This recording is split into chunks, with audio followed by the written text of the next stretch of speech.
करेईर sticker को बाहर कर पारनाहांती कि स्टिकर बाहर करने समय स्टिकर अठा लगी जाउची कि चलतु आज मु कहूँ करेईर स्टिकर केमिति बाहर करवा। जय जगन्नाथ सांग माने मु स्वागत करुच्ची मो नुआ वीडियो को। आसतु करेईर लगी स्टिकर को सठिक भाव में बाहर करवा। देखो मो पाखे गोटे करेई अच्छी से करेई को गैस चूल्हा उपर बसाइबा। गैस जाल को दे गरम करेई को गरम करवा।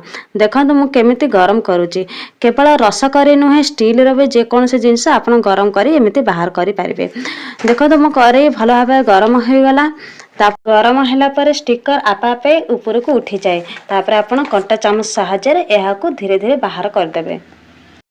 आपण स्टिकर को जदि हाथ में काढ़ती पानी पकाई ताको बाहर करती से स्टिकर भल भाव में बाहर ना तार अठा लगी जाए थाए जहाद्वारा आम खाଇବା द्वारा पेट को जाए थाए। जदि भिडियोटी आपन को भल लगिला ताहले कमेंट रे जणातु आपन को भिडियोटी केमिति लागिला। आ चैनल को सब्सक्राइब करंतु, लाइक करंतु।